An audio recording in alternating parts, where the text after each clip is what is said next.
তোরা হিজো କଥା ମତେ କାହିଁକି ପଚାରୁଛନ୍ତି?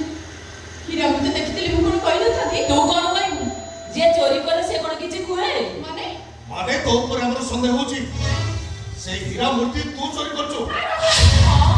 ସତ ଯେମିତି ଆକାଶରୁ ଖସି ପଡିଲା କିଛି ଜାଣିନି। ତୁ ପକ୍କା ସନ୍ତାନୀ ଅଛୁ। ଭଲରେ ଭଲରେ ମାନିଲା କହୁଛି ତାପରେ ମରିକି ବୋଲ।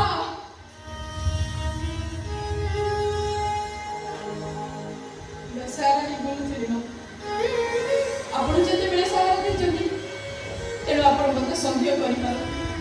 ହେଲେ ମାମୁ ସତ କହୁଛି ସେ ହୀରା ମୂର୍ତ୍ତି ବିଷୟରେ ମୁଁ କିଛି ବି ଜାଣିନି। ବରଂ ଆପଣମାନଙ୍କ ଭିତରେ କିଏ ଆମ ମାନଙ୍କ ଭିତରେ କିଏ ଚୋରି କରିଛି? ତାମାନେ ଆମେ ଚୋରି କରି ଅତ୍ୟାଚାର କରି କହୁଛୁ? ଏତେ ବଡ଼ କଥା କହି ତୁ ସାହସ କରିପାରିବି? ମୁଁ ପଚାରୁଛି ତୁ ସାହସ କଲୁ କେମିତି ବେ?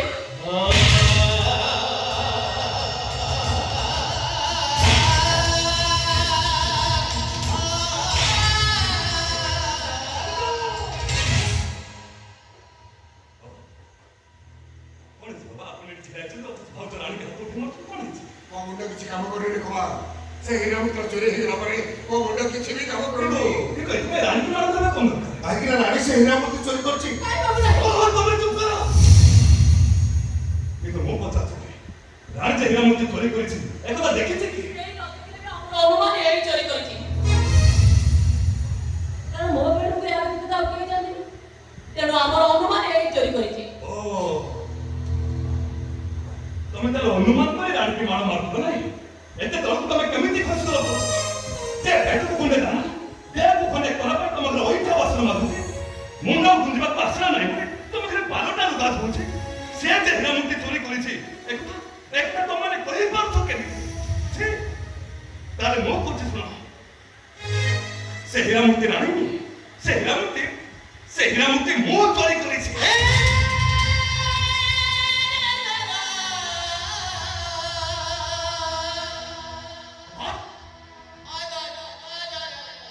ତୁ କଣ କହୁଛୁ ନିଜେ ଜାଣିପାରୁଛୁ ତ? ସିଏ କଣ କରିବେ? ପ୍ରେମ ମଣିଷକୁ ଅନ୍ଧ କରିଦିଏ। ତମେ କଣ କହୁଛ ମୁଁ କିଛି ବୁଝିପାରୁନି। କିଏ କାହାକୁ ପ୍ରେମ କରୁଛି? କିଏ ପ୍ରେମ ପାଇଁ ଅନ୍ଧ ହୋଇଯାଇଛି? ତମ ସାନ ଭାଇ ପ୍ରେମ ପାଇଁ ଅନ୍ଧ ହୋଇଯାଇଛନ୍ତି। ସେ ପ୍ରେମ କରୁଛନ୍ତି ପ୍ରେମ। ପଚାର ତମ ସାନ ଭାଇକି। ଚାକର ସହିତ ତାଙ୍କର ସମ୍ପର୍କ କଣ ପଚାର। ମୁଁ କହୁଛି ଶୁଣ, ମୁଁ ରାଣୀକୁ ପ୍ରେମ କରେ। ମୁଁ ରାଣୀକୁ ଭଲ ପାଏ। ରାଣୀ କୁମାର ଯାହା କହୁଛି ଏ କୁମାର ଆରେ ତୁ ଗୋଟେ ପାଗଳ ହେଇଗଲୁ। ମୋ ପୁଅ ହେଇ ତୁ ଏମିତି କଥା କହିପାରୁଛୁ କେମିତି? ଶେଷରେ ତ ସାମାନ୍ୟ ଗୋଟେ ଚାକରାଣୀକୁ ସେ କଣ କହୁଛନ୍ତି ସେ ନିଜେ ବି ଜାଣିପାରୁଛନ୍ତି। ହେଲେ ବାବା ମୁଁ ସତ କହୁଛି ସେ ମୋତେ ଭଲ ପାଇଲେ ମୁଁ ତାକୁ ଭଲ ପାଏ। ବାବୁ ବିଶ୍ୱାସ କରନ୍ତୁ ବାବୁ ସାରା ମୁଁ ଯାହା କହୁଛନ୍ତି ସବୁ ମିଛ କହୁଛନ୍ତି। ମୁଁ ଯାହା କହୁଛି ସତ କହୁଛି ମା। ବାବୁ ଆପଣଙ୍କ ପାଦ ଧରି କହୁଛି ବାବା। ଶୁଣ ମତେ, ଯେବେଠୁ ତୁ ଏ ଘରକୁ ଆସିଲୁଣି ସେବେଠୁ କୁମାରଙ୍କ ମୁଣ୍ଡଟାକୁ ତୁ ଖାଇସାରିଲୁଣି। ବାବା ମୋ ଡିସିସନ ଶୁଣନ୍ତୁ। ଆଜିରେ ସେ ଘରୁ ବାହାରି ଯିବା ଦରକାର। ତା ନହେଲେ ସବୁଦିନ ପାଇଁ ମୁଁ ଏ ଘର ଛାଡ଼ି ଚାଲିଯିବି। ଯିବା ଆଗରୁ ମୋ କଥା ବି ଶୁଣି ଦେଇ ଯାଅ ଭାଉଜ। ଯଦି ରାଣୀ ଏ ଘର ଛାଡ଼ି ଚାଲିଯାଏ ତାହେଲେ ମୁଁ ବି ତା ସାଙ୍ଗରେ ଘର ଛାଡ଼ି ଚାଲିଯିବି।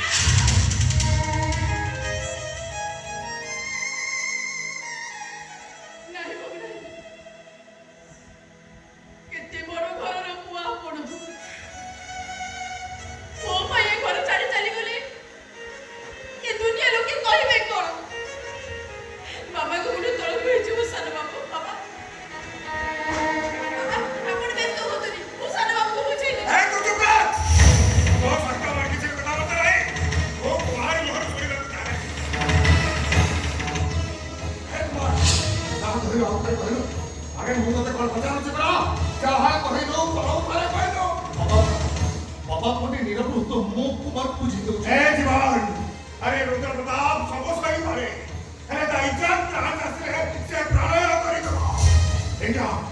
वंश दुनिया खानदान कथा एबे एबे मुयार समाधान करिबी वंश दुनिया खानदान एसबू मनुष्य मन अहंकार बा थरे से अहंकार फल पाखुरी बाहर पसले आपण बुझी पारिबे आपण को को किछि भी भूल निष्पत्ति नहीं अरे तो बाबा का मुहरे जवाब दो तो जिया मो सामने जिरे कथा होइनी से जी बाबा के सामने कथा कहछि अरे कोने तो ओ पजम जे इमिति कथा कहै पई तू साहस कर बंचो केमिति से सासा कुमार रानी टी भाई चलते तो चुपका एबे तो ते घर मु बाहर करिबी अरे का करू या मुंडरे तोते भलो पाइबार जो घटना अछि सही जाकू मु एही टिपिटी बाहर कर देबी बाहर कर देबी टिपिटी को बाहर कर देबी रानी पाई मते पिठी देखो अते रानी पाई मते जीवन बितवा को पड़े ताले मु भी मानिबा को प्रस्तुत ताले मु तो एही पिटी जीवन रो मारी देबी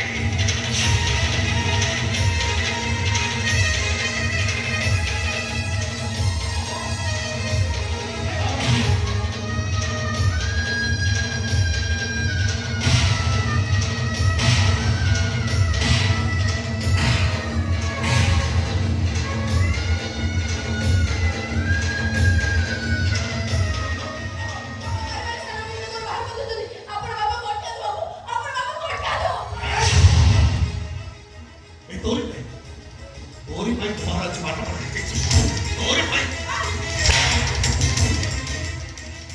ऐसा बाबा जब कुमार को बाड़ी बाड़ी को बाहर करते ले मते को सेफ्टी बाड़ी बाड़ी को बाहर करते ताकू घर बाहर करे दरकार नहीं ताकू पुलिस रे हैंडओवर कर दियो एई हम हीरामूर्ति चोरी करे छी कौन कहते तुम्हें रानी जे हीरामूर्ति रही छी कथा तुम्हें कहि करू तो केमिति देखले बाबा हीरामूर्ति संग जो रूपर पाउच रखिबा के देखिले एटा सेही पाउच ना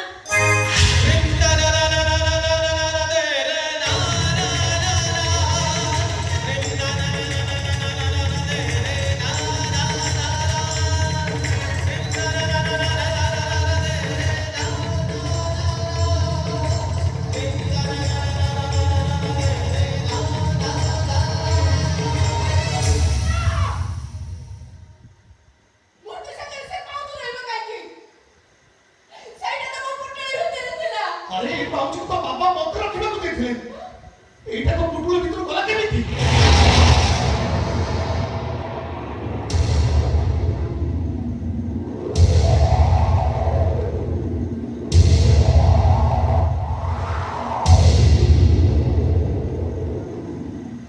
रानी तमाने से हीरामूर्ति सतरे तो चोरी करिछो मुझे तो कुछ से हीरामूर्ति मुंह नहीं दी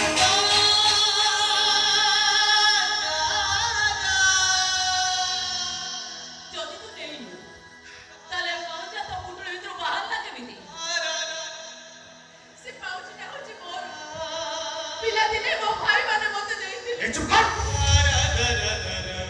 अरे खाली पड़ो तो कोथले दुनिया तो केना हाथी बोली आजे पाउचना तो भाला बोली कोच कोना तो भाई मान दे छथि ए तो भलरे मानिबो ना मत तो जीवन ले मार देबी सते कोच बाबू से पाउच ना पिला ने दिनारो मोरे पाके ए रानी अरे मैं जानी पाउच वो जानी पारु जे तो लोभारे पड़ी सब काम कर देई छु हेले से हीरामूर्ति कोठी रो किछु मते कहि दे ता बिनिमय रे तू जहाज रहिबू जेते टंका चाइबो सब मो देबी हेले से हीरामूर्ति ना तो मते फेरे दे से मूर्ति से ना मन नहीं थिले आपण को फेरे से मूर्ति ना मु देखि देखि जानिनी आपण को फेरे भी के যদি তো দেখিনু কে জানিনু তাহলে পাউচা তোর বলে কହୁଛୁ কেমিতি পিলা বেলা তো ভাই মানে ଯାଇଥିଲେ ବୋଲି ତୁ କହୁଛୁ କାହିଁକି ସବୁ ପରେ ଏ ପାଉଚା ତ ପୁଟୁଲ ଭିତରକୁ ଗଲା କେମିତି और कोई आपण को बुझे भी मुझे भी बुझे पारुनी आपण को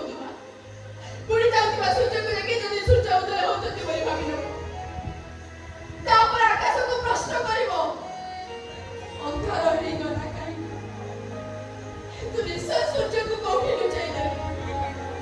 ସେଭଳି ଅଜ୍ଞ ମଣିଷକୁ ଆକାଶ କେମିତି ବୁଝେଇବ? ସୂର୍ଯ୍ୟ ଉଦୟ ଅବସ୍ଥା ଦେଖିବାକୁ ଏକା ଭଳି। ହେଲେ ତା ସମୟ ମିଳିଲା। ଆମର ତ ଏକୁଟିଆ ବିଜ୍ଞ ଆମେ ସମସ୍ତେ ମୂର୍ଖ। ତମକୁ ପାଠ ପଢଉଛ ବେ ତୁ ଭଲ ମାନିବୁ ନା ମୁଁ ତତେ ପୋଲିସ ଦେବି? ପୋଲିସ ଡାକିବା ଦରକାର ନାହିଁ। ମୁଁ ପୋଲିସକୁ ଫୋନ କରିସାରିଛି। ଖୁବ ଶୀଘ୍ର ଏଠି ଆସି ପହଞ୍ଚିଯିବି। ଆରେ କିଏ ବି ଆସୁ ଜବାବି କରୁ। ମୋର କିନ୍ତୁ ସେ ହୀରାବତୀ ରାଜା ଏ ଘରର ଲକ୍ଷ୍ମୀ ପୁଣି ଏ ଘରକୁ ଫେରି ଆସିବା ଦରକାର।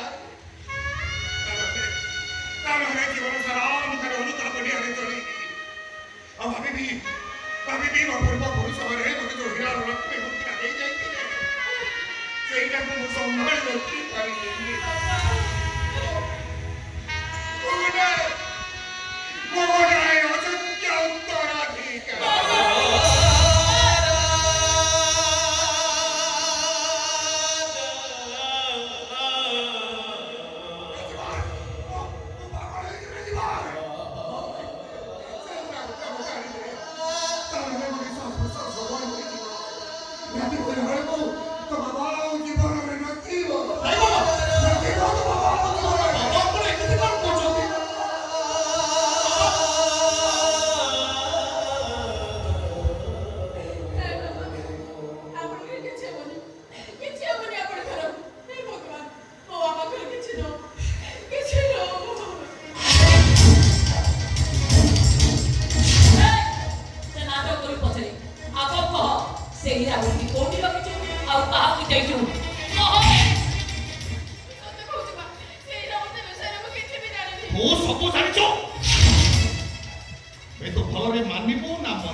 କେତେ ଥର କହିଛି ତୁ ତାକୁ ଆସିବୁନି, ତୁ ତାକୁ ଛୁଇଁବୁନି।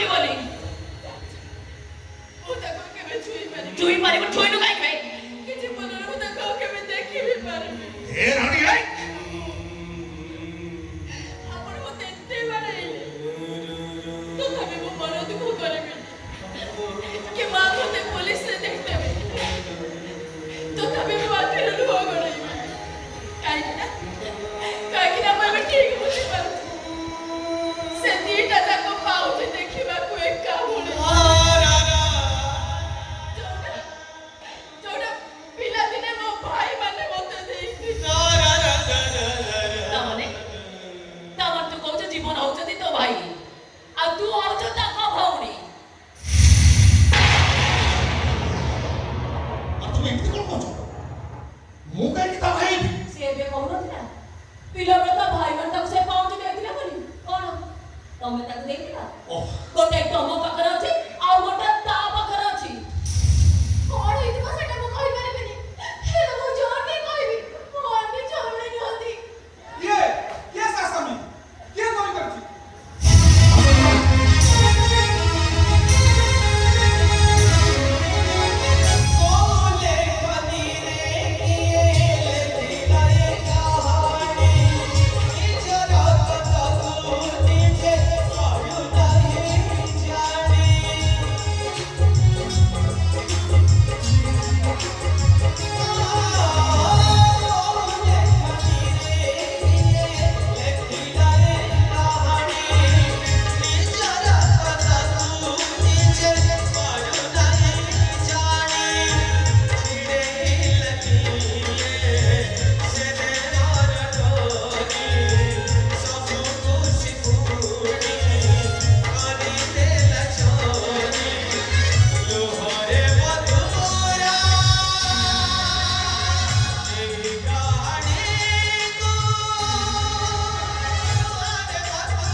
ସମସ୍ତଙ୍କ କଥା ମୋର ଆଜି ମନେ ପଡ଼ିଯାଉଛି।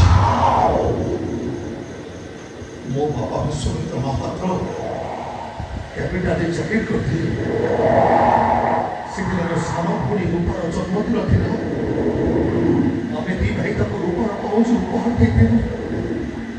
ଓ ସେ ଗୁଣାଟା ଆମରି ଆଖି ଆଗରେ ଆମ ବାପାକୁ ମାରିଦେଇ ଆମ ସାନ ଭଉଣୀ ରୂପାକୁ ଘୋଷାରି ନେଇଯାଉଥିଲା। ମୋ ରୂପାର ପାଦକୁ ଚାପଟ ଦେଲି। ସେ ଗୁଣାଟା ମୋ ମୁଣ୍ଡକୁ ଜୋର କରି ଆଘାତ ଦେଇ ମୋ ସାନ ଭଉଣୀ ରୂପାକୁ ଘୋଷାରି ଦେଇଗଲା। ଆଉ ସେଇଦିନ ଗୋଟେ ପାଉଁଜି ମୋ ପାଖରେ ରହିଯାଇଥିଲା। ଗୋଟେ ପାଉଁଜି ମୋ ରୂପା ପାଖରେ ଥିଲା। ମୋ ସବୁ ମନେ ପଡ଼ିଯାଉଛି। ସବୁ ମୋର ମନେ ପଡ଼ିଯାଉଛି। ମୋ ଜୀବନ ହବ ମୋ ହଉଛି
ଇଏ ତାଙ୍କ ଘରେ ଚାକରାଣୀ କାମ କରେ ହୁଏତ ଦେଖିଥିବ। ଦେଖିଥିବ ନୁହଁ କୋଉ କାରଣ ପାଇଁ ତମେ ତାକୁ ସନ୍ଦେହ କରିପାରୁଛ?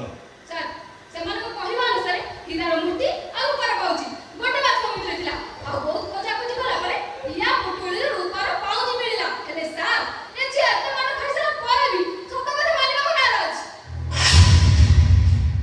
ଓଇ ତୁ ତାଙ୍କ ଘରେ ଚାକରାଣୀ କାମ କରୁଛୁ? ମୁଁ ତାଙ୍କ ଘରେ ଚାକରାଣୀ କାମ କରୁଥିଲି। ହୀରା ମୂର୍ତ୍ତି କାହାକୁ ଦେଇଛୁ? ସେ ହୀରା ମୂର୍ତ୍ତି ମୁଁ ନେଇନି ବାବୁ। ଯଦି ନ ନେଇଛୁ ତାହେଲେ ସେ ରୂପାର ପାଉଚି ତମ ବୁଆ ଆସିଲା କେମିତି? ସେ ପାଉଚିଟା ମୋର ବାବୁ। ସେ ପାଉଚ କଣ ସେ ପାଉଚ ଖାଇବା ପାଉନଥିଲି ଘରେ ଘରେ ବୁଲି ବୁଲି ଅଇଁଠା ବାସନ ମାରୁଥିଲି ମାନେ ମୋ ରୂପାର ପାଉଚି ପଛରେ ଏ ଚାବେ ଚରଣ କରିଥିଲା ସାର୍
सुंदर कहानी तैयारी कर कहबत तो राइट एबे भी समय अछि भलरे मानि जा से मूर्ति रे काहा देचु तो सत के शामिल अछि भलरे मानि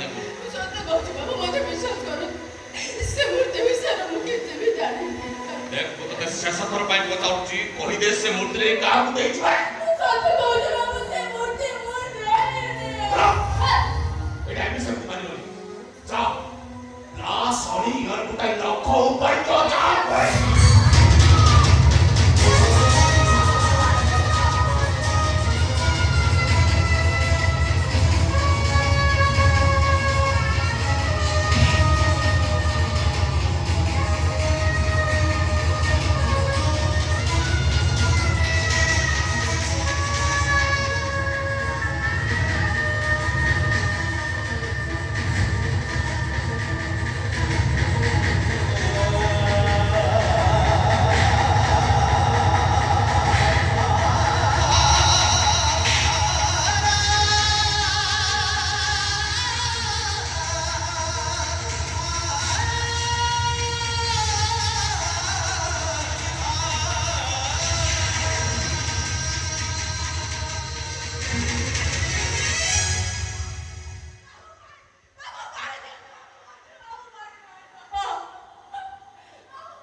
ଏମିତି ପାଣି ବିନା ଏଠି ଛଟପଟ ହେଇ ମରିବ।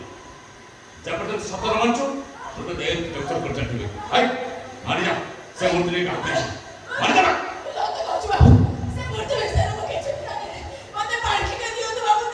ଏ ମାରି ଯା ସେ ମୂର୍ତ୍ତି ନେଇ କାହାକୁ ଦେଇଛୁ ତାର ନନେଲୁ ଗୋଟି ଗୋଟି କରି ସବୁ ଲୋକ ମାରିବେ।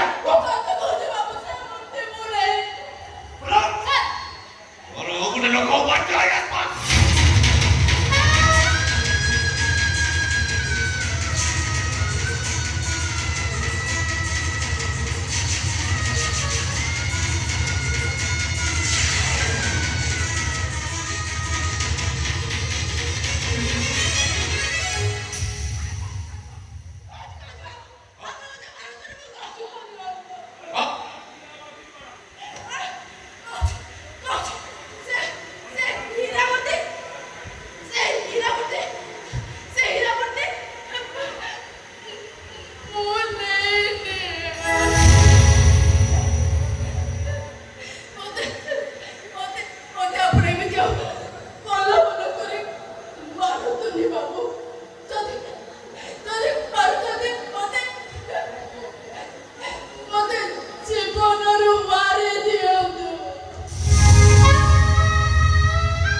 ଆପଣ କୁହନ୍ତୁ ବାବୁ କଣ କହିଲେ ମୋତେ ଆପଣ ଏମିତି ଆଉ ପାରିବେନି ମୁଁ ସେଇଆ କହିବି ବାବୁ ହେଲେ ଆପଣ ମୋତେ ଏମିତି ଆଉ ଭଲ ଭଲ କରି ମାରନ୍ତୁନି ବାବୁ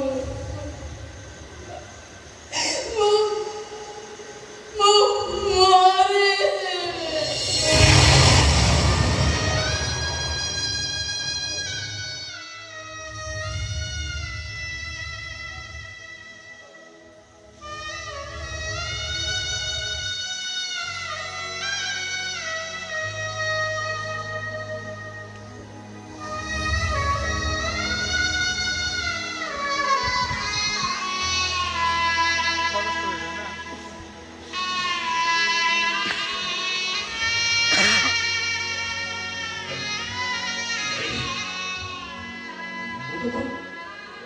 ମୁଁ ତ ଜମା ମାରିବିନି କାହିଁକି ମୁଁ ଠିକ୍ ଜାଣିପାରୁଛି ଏ ପାଉଛ ତ ଭାଇମାନେ ତୋତେ ଦେଇଥିଲେ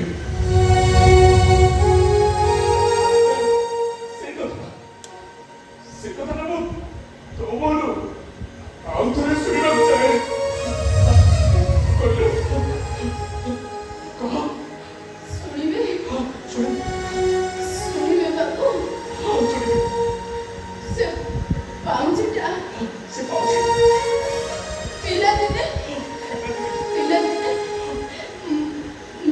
ମୋ ଜନ୍ ଭାଇ ଆଉ ଜଗନ୍ ଭାଇ ମୋତେ ଉପହାର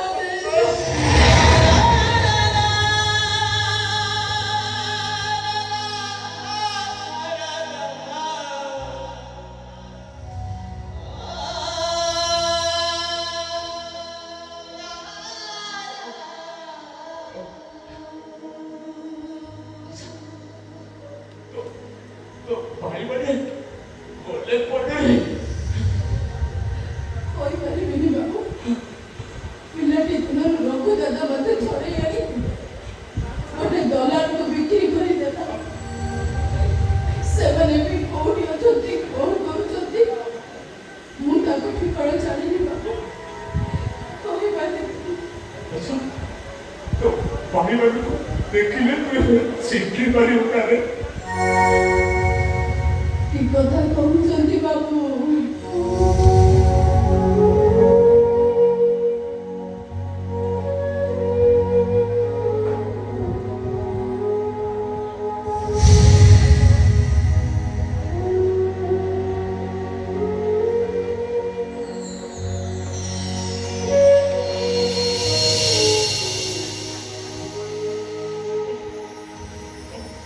ଭାଇମାନଙ୍କୁ ଦେଖିଲେ ମୁଁ ତାଙ୍କୁ ଚିହ୍ନି ପାରିବିନି ମୁଁ ପରା ତାଙ୍କର ଗୋଟିଏ ବୋଲି ଭଉଣୀ ବାବୁ ମୁଁ କଣ ଚିହ୍ନିବି ମୁଁ ଚିହ୍ନିବା ଆଗରୁ ସେମାନେ ମୋତେ ଚିହ୍ନି ନେବେ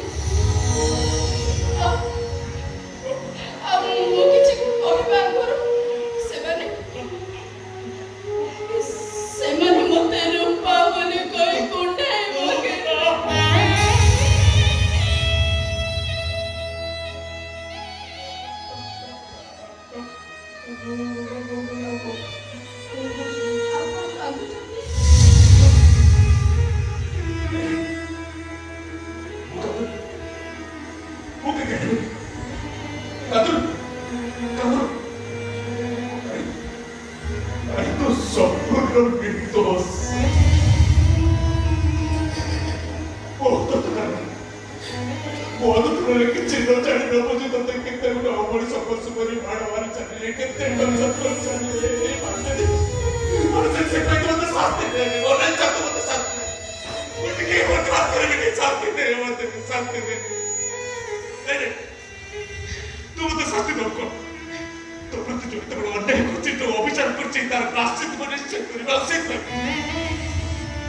आज तक तो खाइबा पिइबा सब दायित्व होची मोर आज तो मोरी पाखरे मोरी रे रही परे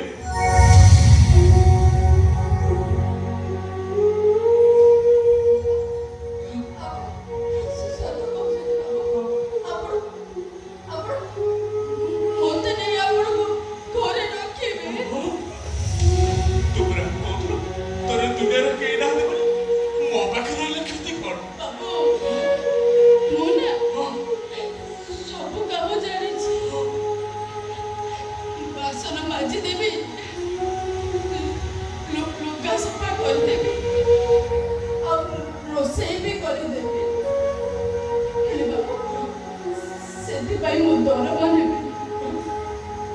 ଖାଲି ପେଟକୁ ଖଣ୍ଡେ ଖାଇବି ଆଉ ଦେହକୁ ଖଣ୍ଡେ ପିନ୍ଧିବି। ଆପଣ ସତ କହୁଛନ୍ତି ବାବୁ, ଆପଣ କହିଲେ ଆପଣ ମତେ କାମ ଦେବେ। ମୁଁ ମୋ ଘରେ ତତେ କାମ ଦେବି ହେଲେ ଆପଣଙ୍କର ତତେ ମୋ ହାତରେ ହାତ ବାଡ଼େଇ କଥା ଦେବାକୁ ପଡ଼ିବ। ମତେ ଛାଡ଼ି ତୁ କୁଆଡ଼େ ଚାଲିଯିବନି ତ?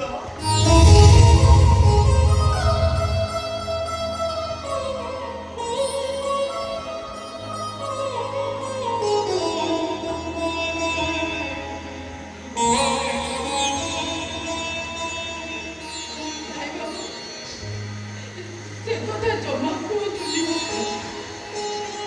ଚୁଟକି ସାଥିରେ ଏମିତି ହାତରେ ହାତ ବାଡ଼େଇ କଥା ଦେଇଥିଲି। ତା ବାପା ମା ମୋଠୁ ତାକୁ ଦୂରେଇ ଦେଲେ। ଆଉ ପିଲାଦିନେ ମୋ ଭାଇମାନଙ୍କ ହାତରେ ଏମିତି ହାତ ବାଡ଼େଇ କଥା ଦେଇଥିଲି। ସେମାନେ ମତେ ଛାଡ଼ି ଚାଲିଗଲେ।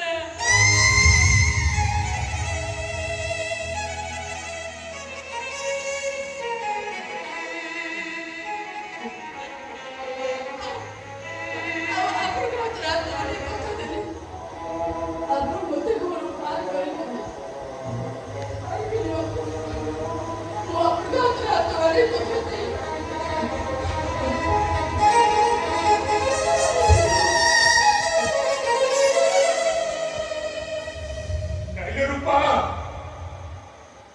ତତେ ତ ଜଗନ୍ ଭାଇ କେବେ ତା ଘରୁ ବାହାର କରିଦବନି।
ଗୌର, ତୁ ହଠାତ୍ ଥାନା ଚାଲିଛୁ କାହିଁକି?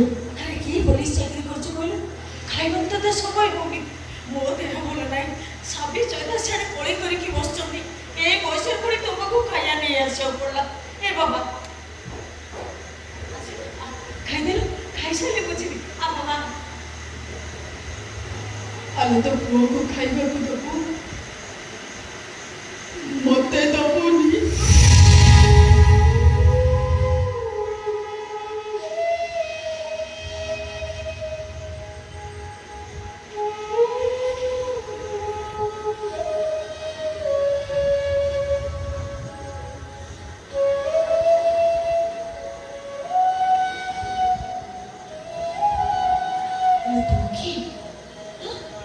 କିଏ ତୁ? ଚିହ୍ନିଲୁ ମୁଁ କିଏ?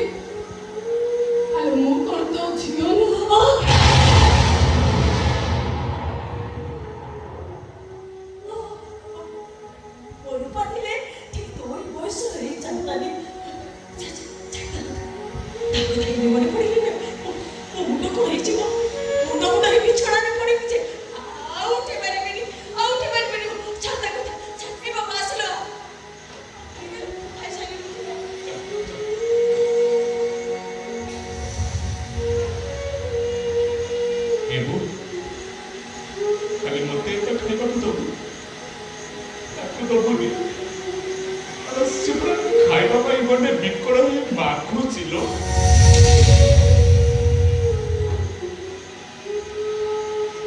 ତୁ ଖାଇବୁ ମୁଁ ଭାବିଲି ତ କଥାରେ କହୁଛୁ ହଉ ଖାଇବୁ ଯଦି ଆଲୋ ଆସୁନୁ ଆଲୋ ଆ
ସତକୁ ସତ ମୁଁ ତୋର ସେଇ ହଜି ଯାଇଥିବା ଝିଅ ରୂପା।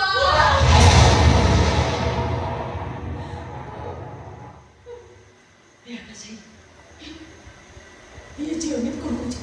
ଏ ଆକାଶ ଏ ଝିଅ ଏମିତି କ'ଣ କହୁଛି? ସତ କହ ଆକାଶ, ଏ ଝିଅ କିଏ? ସତ କହ ଆକାଶ, ଏ ଝିଅ କିଏ? ତୁ ଜିତି ଗଲୁ ନା ବୋଉ ସତରେ ତୁ ଆଜି ଜିତି ଗଲୁ। ଏ ଦୁନିଆରେ ମାର ମମତା ସବୁଠୁ ଉଚ୍ଚରେ ବୋଲି ତୁ ଆଜି ପ୍ରମାଣ କରିଦେଲ ବୋଉ। ପ୍ରଣବ ଏ ବର୍ଷି ଗେଲି ଭଳି ହଜି ଯାଇଥିବା ଝିଅ ରୂପା